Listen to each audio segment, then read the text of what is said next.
Maka itu insya Allah akan menjadikan jalan keluar yang luar biasa. Yang saya selalu tekankan, zikrullah ini harusnya dirutinkan dan itu akan mendatangkan manfaat-manfaat yang sangat besar. Di antaranya adalah Allah Subhanahu wa taala akan memberikan segala sesuatu yang dia butuhkan, karena mengingat Allah seperti menyebut-nyebut ya kebaikan sampai kepada Allah, Allah akan balas juga dengan kebaikan. Bismillahirrahmanirrahim. Assalamualaikum warahmatullahi wabarakatuh. Alhamdulillah. Wassalatu wassalamu ala Rasulillah. Segala puji dan puja kehadirat Allah Subhanahu wa taala, juga salawat dan taslim kepada Nabi besar Muhammad sallallahu alaihi wasallam. Melanjutkan pada buku kita teman-teman sekalian, lebih dari 1000 amalan sunnah dalam sehari semalam, dan kita sudah membahas kemarin tentang masalah manfaat waktu untuk banyak beribadah secara umum, dan juga bagaimana seseorang menghadirkan niatnya yang baik dalam setiap ibadah. Sedikit saya reviewkan saja 1-2 menit ke depan. Kalau dalam Islam amalan-amalan yang mubah pun dibolehkan tapi tidak ada pahalanya, seperti makan, minum, tidur, ini bisa diubah menjadi amal yang sunnah, artinya menjadi pahala, tergantung niatnya. Innamal a'malu binniyat. Jadi kalau kita lapar teman-teman sekalian, bukan hanya sekedar saya lapar mau hilangin lapar, itu mubah, nggak ada pahalanya. Dia kalau kita ubah niatnya saja, kita niatkan makan karena ingin merawat tubuh yang Allah amanahkan ini, karena lapar itu pun sinyal dari Allah kalau tubuhmu sedang butuh nutrisi, maka akan berubah menjadi dari amal yang mubah menjadi sunnah. Minum juga begitu, bukan hanya sekedar hilangkan haus, tapi memang haus itu sendiri sinyal dari sang pencipta Allah yang telah menciptakan badan dan ruh kita ini, kalau tubuhmu sedang butuh cairan. Kalau dia minum dengan niat merawat tubuh yang Allah amanahkan, ada pahala. Tidur, bukan hanya sekedar hilangkan capek dan meletakkan diri di ranjang, tetapi ingin memberikan hak tubuh yang Allah Subhanahu wa taala perintahkan. Diistirahatkan agar lebih kuat beribadah, mencari rezeki halal dan seterusnya. Maka ini termasuk di poin yang sudah disebutkan di halaman 116 sebelumnya ya, masalah menghadirkan niat yang benar. Begitu juga seorang muslim memanfaatkan waktunya untuk beribadah kepada Allah Subhanahu wa taala. Ada beberapa contoh tadi dijelaskan, memperbanyak jalan menuju ke masjid, ya, baik berjalan kaki ataupun berkendaraan. Kemudian juga sudah disebutkan bagaimana menghadiri jamuan pesta yang di dalamnya tidak terkandung kemungkaran. Jadi itu selingan di luar rumah, dia pergi ke acara yang diundang oleh saudaranya muslim, kemudian dia makan, dia niat untuk menjawab panggilan atau undangan saudaranya muslim yang merupakan hak dia. Kemudian diikuti dengan makan, membaca bismillah, tangan kanan, duduk, makan dalam posisi duduk, berdoa sebelum dan sesudah makan, dan memperbanyak zikrullah. Ini disebutkan di halaman 118. Sudah kita paparkan itu tentunya. Juga seorang wanita yang sedang berhalangan haid ataupun nifas, maka yang dia tinggalkan hanya yang dilarang saja. Seperti dia tidak boleh sholat, dia tidak boleh puasa dan menyentuh fisik Al-Quran. Tetapi selain daripada ini, seperti zikir pagi petang, ya, mengulang-ulangi hafalan surah dia, hadir dalam majelis ilmu, bersedekah, bakti sama orang tua, bakti dengan suami, ngurus anak-anak, tetap dijalankan. Jadi yang dia tinggalkan hanya yang dilarang saja. Karena kapan seseorang yang haid lalu meninggalkan semuanya, maka tentu sangat terbuka pintu syaitan dalam dirinya untuk menguasainya, karena kosong dari zikrullah, kosong dari doa, kosong dari sedekah dan seterusnya. Ini juga sudah kita paparkan panjang lebar, dan hadis terakhir yang kita bahas adalah hadis dari Ibnu Umar yang dikatakan, in kunna lana'uddu li Rasulillahi sallallahu alaihi wasallam fil majlis wahidin 100 marrah rabbighfirli wa tub alayya innaka antat tawwabur rahim. Sesungguhnya kami benar-benar menghitung zikir Rasulullah SAW dalam satu majlis atau pertemuan, bahwasanya beliau mengucapkan 100 kali istighfar dalam majlisnya dengan mengatakan, ya Rabb, ampunilah aku dan terimalah taubatku, sesungguhnya engkau maha penerima taubat. Jadi kalau Nabi SAW saja begitu, lagi ngobrol sama teman-temannya, tapi sedikit-sedikit, Rabbighfirli wa tub alayya innaka antat tawwabur rahim, ngobrol lagi, habis itu diselipkan lagi, karena tidak maunya ada dosa yang tercatat di buku amalnya, gitu kan. Ini ajaran Nabi SAW untuk kita tentunya. Sekarang kita masuk ke tema yang lain, berzikir kepada Allah pada setiap waktu. Penulis mengatakan berikut beberapa keutamaan berzikir kepada Allah. Ini yang kita bahas hari ini dari halaman 119. Yang pertama, zikir kepada Allah adalah asas ibadah kepadanya. Karena sungguhnya zikir kepadanya adalah cara berhubungan seorang hamba dengan Sang Pencipta pada setiap waktu dan setiap keadaan. Dari Aisyah radhiyallahu anha dikatakan, ia berkata, "Kana Nabi sallallahu alaihi wasallam yadhkurullaha ala kulli ahyanihi." Bahwasanya Nabi sallallahu alaihi wasallam senantiasa menyebut nama Allah atau berzikir pada setiap waktu beliau. Hadis ini diriwayatkan Imam Muslim nomor 373. Artinya, seorang muslim teman-teman, kita jangan hanya sekedar diam saja. Kalaupun kita diam, kalau kita bicara sesuatu yang bermakna, yang keluar dari lisan seorang muslim adalah nasihat, atau bimbingan, atau misalnya ilmu, atau apa saja yang bermanfaat. Ya, kalaupun masalah mubah, menanyakan kabar, ya, perkembangan apa, itu yang penting. Kalau tidak ada, maka dia diam.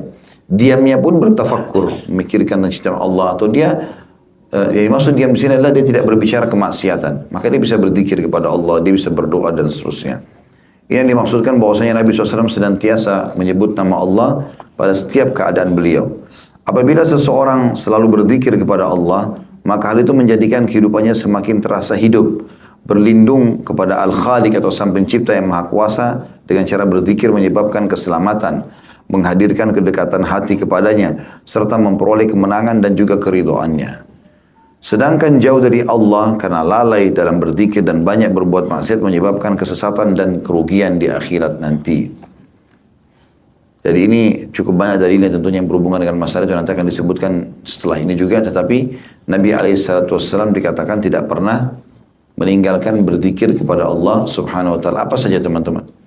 Sebenarnya saya sampaikan itu, kita lagi tunggu di lampu merah, baca istighfar, astagfirullah wa atubu ilaih, astagfirullah wa atubu ilaih. Baca supaya dimudahkan urusan-urusan kita. Ibnu Taimiyah rahimahullah berkata, aku pernah menghadapi masalah yang sangat berat, menurutku akan sulit sekali untuk mendapatkan jalan keluar, maka aku beristighfar kepada Allah 1000 kali, akhirnya aku lihat dimudahkan urusan tersebut. Dan ada buku judulnya Keajaiban Istighfar, Keajaiban Sedekah dan Istighfar. Saya pernah sarankan agar teman-teman beli buku itu, dan dibaca banyak sekali kisah orang-orang soleh, bagaimana mereka mengisi waktu mereka dengan istighfar. Jadi bukan cuma sekedar diisi pahala, tapi juga akan mendatangkan jalan keluar dari masalah-masalah.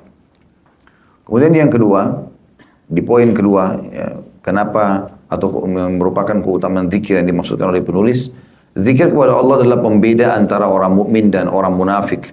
Karena sifat umumnya orang-orang munafik adalah hanya mau berzikir sedikit saja, atau hanya mau sedikit berzikir.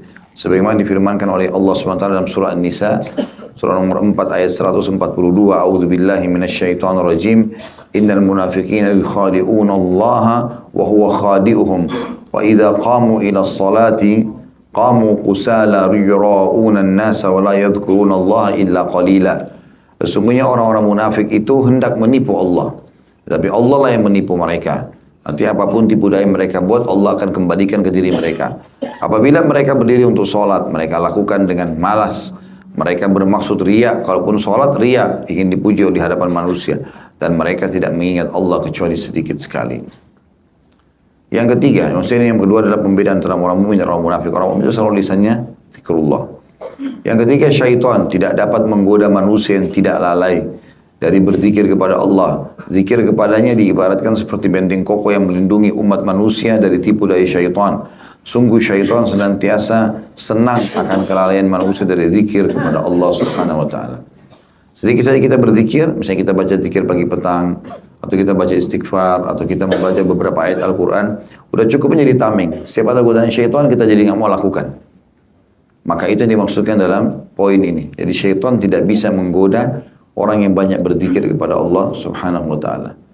Jadi kalau sambil jalan, sambil interaksi, sambil membeli barang kebutuhan, selalu diikutkan dengan istighfar, dengan subhanallah, alhamdulillah, wa la ilaha illallah, Allah akbar, la hawla wa la quwata illa billah, masya Allah kan, wa ma lam yasha' lam yakun, dan seterusnya. Yang keempat, zikir kepadanya adalah jalan menuju kepada kebahagiaan. Sebagaimana Allah berfirman dalam surah Ar-Ra'd, surah nomor 13 ayat 28. A'udzu billahi minasyaitonir rajim. Alladzina amanu wa tatma'innu qulubuhum bi dzikrillah, ala bi dzikrillah tatma'innul qulub. Orang-orang yang beriman dan hati mereka menjadi tentram dengan mengingat Allah. Ingatlah, hanya dengan mengingat Allah hati itu menjadi tentram. Jadi enggak ada yang lain. Kapan kita lagi ada masalah apapun, zikrullah. Baik itu baca Quran, baik itu berdoa, baik itu menyebutkan puji-pujian kepada Allah SWT. Maka itu insya Allah akan menjadikan jalan keluar yang luar biasa. Yang saya selalu tekankan, tentu semua zikir baik. Tapi kita bersyukur dan beristighfar ini sangat baik. Ya, kata para salafus saleh, sesungguhnya Allah telah menyampaikan kepada kalian penyakit. Dan Allah juga telah menyampaikan untuk kalian obatnya. Penyakit karena dalam maksiat dan obatnya adalah istighfar. Ya. Maka ini dua hal yang memang kontroversial sama yang lain, tapi yang satunya harus dikerjakan yaitu istighfar, dan yang satunya lagi ditinggalkan.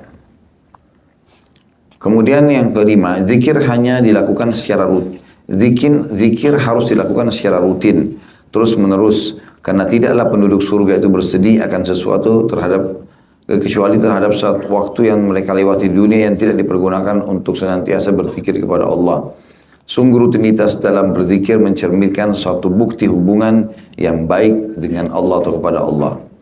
Imam Nawawi rahimahullah mengatakan untuk menjelaskan, para ulama telah sepakat tentang bolehnya berzikir dengan hati dan lisan bagi orang-orang yang sedang bercakap-cakap, bagi orang yang sedang junub, bagi perempuan yang sedang haid, dan bagi wanita yang mengalami nifas.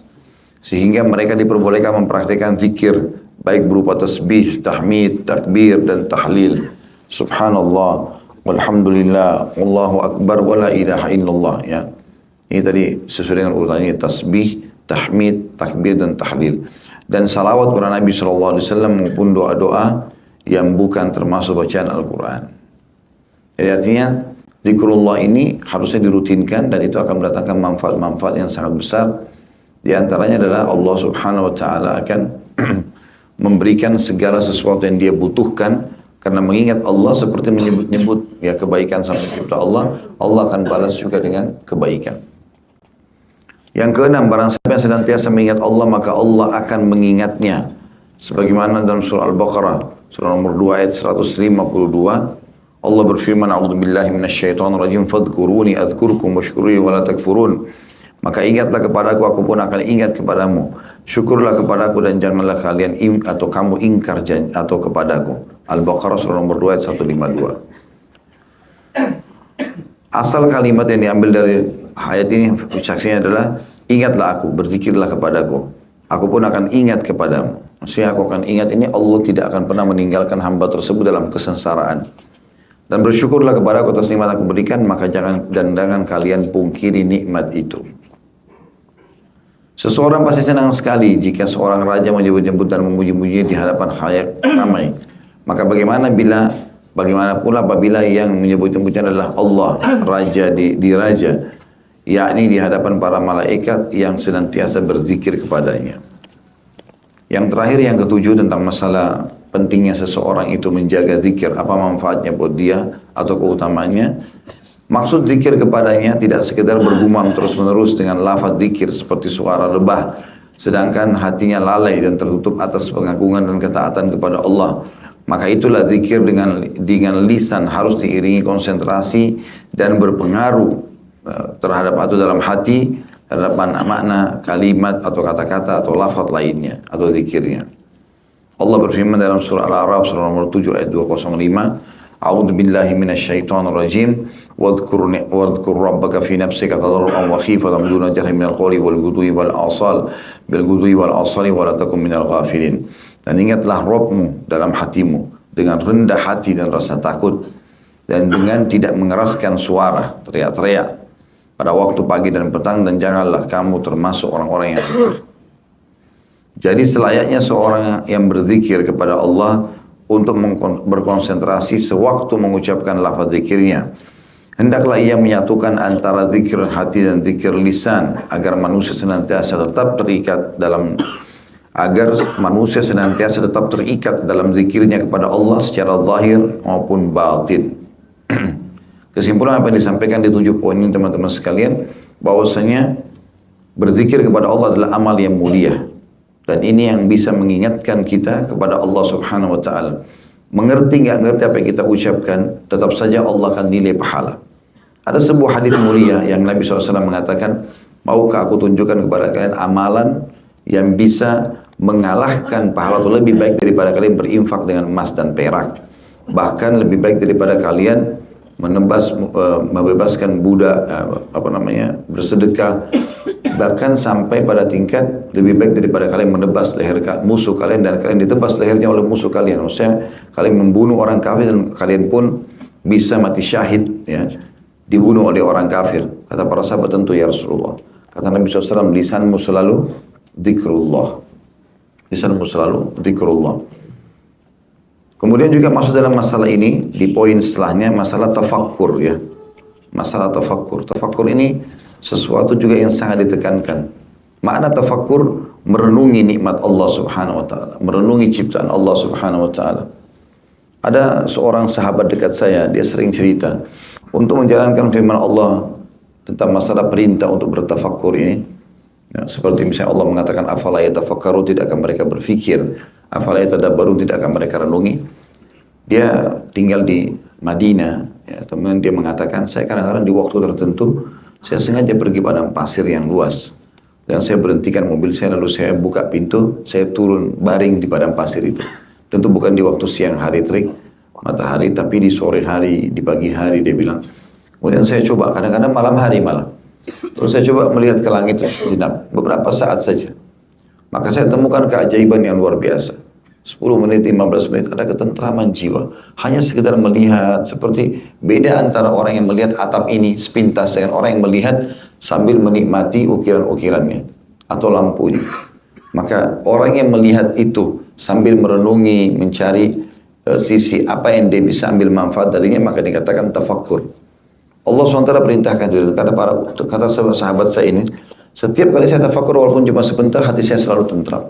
Allah SWT berikan ketenangan hati. Oleh karena itu teman-teman, bertafakkur ini penting. Termasuk tidak mungkin bapak-bapak di sini tangan istri kita menjamah tubuh kita untuk membantu, untuk memenuhi kebutuhan biologis, atau menyiapkan makanan, atau misalnya mengurus anak-anak atau merawat rumah. Sebagaimana juga akhwat kita ibu-ibu, tidak pernah mungkin tangan suami kita menjamah tubuh kita, atau misalnya memberikan makanan atau perhatian, ya, atau naungan. Semua itu tidak akan mungkin terjadi kecuali dengan izin Allah Subhanahu wa taala. Itu nikmat Allah yang sangat besar. Saya selalu ingatkan istri saya di rumah, ingat nikmat Allah terlalu besar. Kita mau makan, buka kulkas, ada mau minum, ada pembantu rumah tangga, ada anak-anak, ada ini, ada itu, banyak fasilitas. Tugas kita hanya menikmati dan bersyukur. Tapi banyak orang kufur nikmat, seakan-akan tidak ada nikmat Allah sama dia sama sekali. Jadi selalu isinya keluhan saja.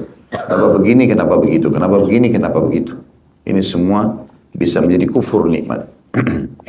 Dikatakan di poin ini senantiasa berfikir tentang nikmat Allah.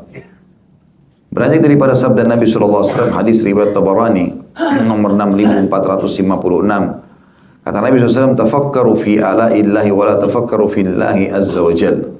Berfikirlah kalian tentang nikmat-nikmat Allah dan jangan kalian berfikir tentang zatnya Allah. Kalau zatnya Allah tidak bisa kita bayangkan bagaimana matanya Allah, bagaimana tangannya Allah, kita nggak boleh. Tidak boleh kita masuk ke zona itu, dilarang oleh Nabi SAW. Tapi kita imani apa adanya. Allah mengatakan dia punya mata, tajri bi ayunina dalam Al-Quran, maka kita iman. Allah mengatakan yadullahi fawqa aydihim, tangan Allah di atas tangan-tangan mereka, kita imani. Tapi kita tidak perlu menanyakan bagaimananya, gitu kan. Di sini dikatakan nikmat-nikmat Allah, fikirkan. Kesehatan badan kita, kulit, ya, rambut, mata, selalu kita peka dalam menilai itu. Karena makin sering kita syukuri item-item yang walaupun sampai hal yang kecil dalam kehidupan kita, oksigen yang bisa kita hidup dengan hidung, mata yang bisa menangkap cahaya, telinga yang bisa membandingkan atau menangkap juga suara sehingga kita bisa memahami apa yang diinginkan oleh orang yang sebelah kita, tangan bisa mengangkat, kaki bisa menjamah, kemaluan masih bisa berfungsi. Semua ini nikmat Allah yang luar biasa, dan Allah bisa angkat setiap saat nikmat itu pada saat orang kufur. Ada orang subhanallah sehat sekarang, tiba-tiba stroke, ya. Seperti itu, ada orang baru beli mobil tiba-tiba tabrakan dari uang haram, dan Allah bisa angkat nikmat itu semuanya, mau dia mau atau tidak mau. Kata penulis ini setelah mengangkat hadis tadi, kata Nabi SAW, berfikirlah tentang nikmat-nikmat Allah dan jangan kalian berfikir tentang zatnya Allah. Hal umum, kata beliau, dalam kehidupan seorang muslim dalam keseharian adalah senantiasa merasakan nikmat Allah yang senantiasa diberikan kepada para hamba. Maka berapakah nikmat Allah yang telah diberikan kepada hambanya? Berapa banyakkah bukti-bukti dari nikmat Allah yang bisa dilihat dan didengar didikannya dalam setiap hari atau sehari semalam. Oleh karena itu secara otomatis wajib baginya untuk selalu memikirkan serta merenungkan nikmat-nikmat yang telah diberikan Allah kepadanya dan memujinya atas nikmat tersebut. Apakah engkau merasakan nikmat Allah kepadamu ketika dimudahkan menuju ke masjid untuk mendirikan salat berjamaah? Lalu bagaimana orang-orang yang di sekelilingmu yang benar-benar dicegah dari mendapatkan nikmat tersebut? Terlebih lagi pada waktu subuh, engkau pun melihat di rumah-rumah kebanyakan kaum muslimin mereka terlelap dalam tidur, layaknya orang yang mati. Apakah engkau tidak merasakan nikmat yang telah diberikan Allah SWT tak kala engkau berjalan dan melihat begitu banyak pemandangan yang macam-macam? Saat ada kecelakaan mobil dan dari mobil-mobil lain terdengar suara-suara syaitan melalui alunan musik, apakah itu bentuk syukur untuk atas nikmat Allah? Demikianlah Allah memberikan pemahaman dan penjagaan untukmu karena ketika banyak kerusakan engkau justru mendapatkan nikmat. Jadi kalau makin peka kita lihat nikmatnya Allah, maka makin bersyukur kepada Allah, dan dengan bersyukur maka akan selalu diberikan. Coba teman-teman peka, kita lagi minum air, renungi baik-baik bagaimana Allah mudahkan tangan kita punya power untuk bisa mengangkat gelas ini, lalu tenggorokan kita atau lidah kita bisa menerima masukkan air tersebut, lalu bagaimana air ini akan berfungsi memenuhi kebutuhan kita, yaitu hilangnya haus, sehingga kita tidak kehabisan cairan misalnya. Itu sebuah nikmat yang luar biasa. Bagaimana bisanya hidung kita, kalau kita sedang flu dan buntu hidungnya, kita tidak bisa bedakan mana bau busuk, bau wangi. Tapi subhanallah dengan sembuh dan masya Allah seperti sekarang, maka kita bisa bedakan ini bau wangi dan bau busuk seketika. Mata kita tiba-tiba bisa bedakan, oh ini warna terang, ini warna gelap, ya. Dan ini pemandangan indah dan pemandangan tidak. Maka itu sebuah nikmat yang luar biasa. Banyak orang yang buta. Kami pernah diajarkan oleh guru kami sambil dia mengatakan, atau beliau mengatakan, kalau kalian mau lihat besar nikmat Allah pada mata kalian, tutuplah mata itu sejenak, baru 1 menit saja. Kemudian bayangkan kalau kita seperti ini selamanya. Maka berarti berapa banyak orang di luar sana yang telah dibutakan matanya oleh Allah Subhanahu wa taala dan kita masih mendapatkan nikmat itu. Dan sekian banyak manfaat-manfaat nikmat yang sudah disebutkan oleh para ulama. Sebagai penutup di sini dalam bab ini tentunya, apakah engkau tidak merasakan, kata beliau, nikmat yang telah diberikan Allah saat engkau mendengarkan atau membaca surat kabar ya, yang memberitakan tentang perkembangan dunia internasional berupa kelaparan, bencana banjir, mewabahnya penyakit, kecelakaan, gempa bumi, juga peperangan dan pengusiran antara sesama manusia. Bandingkan kondisimu dengan kondisi orang-orang yang ditimpa musibah tersebut. Hamba yang sukses ialah hamba yang hati, perasaan dan inderanya senantiasa tidak dilalikan tentang nikmat atau terhadap nikmat yang telah diberikan Allah kepadanya pada setiap keadaan, situasi dan kondisi manapun. Tentu ini dia bicara secara umum tentang masalah bagaimana kita pekah dalam menilai nikmat-nikmat Allah Subhanahu wa taala. Sebagai berikut dalam paragraf ini, dan kalau ada pertanyaan silakan disiapkan di poin-poin ini. Dan setiap fenomena yang ia hadapinya senantiasa berada dalam keadaan memuji Allah dan bersyukur kepadanya terhadap segala nikmat yang diberikan berupa nikmat Islam, kesehatan, kelapangan dan keselamatan dari setiap kejahatan. Kita dalam keadaan Islam saja teman-teman sekalian. Lahir dalam keadaan Islam dan kita berstatus sebagai seorang Muslim walaupun masih banyak ibadah mungkin yang kita belum kerjakan, itu sudah sebuah kenikmatan yang luar biasa. Berapa banyak orang yang terharamkan dari Islam ini sehingga mereka meninggal dalam keadaan kufur dan masuk dalam neraka. Abu Jahal itu adalah orang yang pernah menikahkan anaknya dengan anak Nabi SAW. Maaf, Abu Lahab, paman Nabi SAW. Itu selain paman Nabi juga besan Nabi. Dan begitu dia dengar Nabi SAW diutus menjadi Nabi, dia suruh cerai anaknya. Dan dia tahu sebenarnya Nabi Muhammad SAW adalah orang yang jujur, anaknya Nabi orang yang baik. Tapi dia ceraikan begitu saja. Dinasihati nggak mau dengar. Ya, didoakan juga, karena dia berkeras hati, Allah tidak kasih. Maka meninggal dalam keadaan kufur. Baik, pertanyaan sederhana. Mana Abu Jahal yang selama ini dikenal di Mekah dulu? Mungkin kita sekarang tidak kenal dia. Tapi di Mekah dulu itu ada tokoh masyarakat. Rumahnya paling besar, hartanya paling banyak. Itu paman Nabi SAW. Terkenal salah satu orang terkayanya Mekah pada saat itu. Tapi nggak ada apa-apa. Cuma dikenang saja. Itu juga dengan orang yang makan yang haram, bekerja kemaksiatan. Maka dia cuma semasa itu saja. Setelah itu dia meninggal dunia, maka dia akan bertanggungjawabkan semuanya.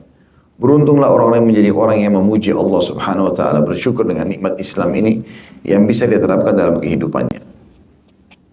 Kemudian diangkat hadis Nabi SAW, man ra'a mubtalan faqala alhamdulillah alladhi afani mimma ibtalaka bihi wa faddalani ala katsirin mimma qalaka tafdila lam yusibhu dhalikal bala. Supaya nikmat Allah tidak hilang dari kita. Kalau kita lihat ada masalah pada diri seseorang, misal matanya rabun, tangannya putus, kakinya pincang, apalah, semuanya yang kita anggap kekurangan yang ada pada orang, tidak ada pada kita. Kata Nabi SAW, siapa atau barang siapa yang melihat orang yang mengalami cobaan, maka katakanlah dalam dirinya sendiri atau olehnya, segala puji bagi Allah yang telah menyelamatkan aku dari sesuatu yang Allah berikan cobaan kepadamu. Dan Allah telah memberi kemuliaan kepadaku melebihi kebanyakan orang. Niscaya orang tersebut tidak akan ditimpa cobaan. Hadis ini riwayat Tirmidzi dan juga Ibnu Majah. Artinya setiap kali kita melihat kekurangan pada diri orang, kita mengatakan alhamdulillah saya tidak seperti itu. Atau bahkan belum melihat orang yang kurang, dia sudah memuji Allah Subhanahu wa taala. Dalam arti kata dia memuji Allah karena dia tidak ditimpa apa yang telah ditimpakan kepada orang lain. Maka itu juga sudah termasuk dalam bab syukur yang Allah Subhanahu wa taala perintahkan, dan ini termasuk pintu yang sangat besar nikmat Allah di situ. Ulama berbeda pendapat mana yang lebih afdal, orang kaya yang bersyukur atau orang miskin yang bersabar. Setelah panjang lebar berdebat, maka mereka ambil kesimpulan orang kaya yang bersyukur. Karena dengan harta dia bisa bersedekah, dengan bersyukur nikmatnya Allah akan bertambah, dan itu juga ibadah tersendiri. Terakhir surah Al-A'raf surah nomor 7 ayat 69, Allah berfirman, a'udzubillahi minasyaitonir rajim, fadhkuru ala Allahi la'allakum tuflihun. Ingatlah akan nikmat-nikmat Allah agar kamu beruntung. Maksudnya akan diberikan kesempatan untuk selalu beramal soleh. Baik, sampai sini ada 2 poin yang sudah kita bahas, yaitu tentang masalah bagaimana senantiasa menilai nikmat Allah SWT sehingga Allah bisa mempertahankan nikmat itu. Dan juga tentang masalah berzikir kepada Allah pada setiap waktu dan keadaan. Allahu a'lam.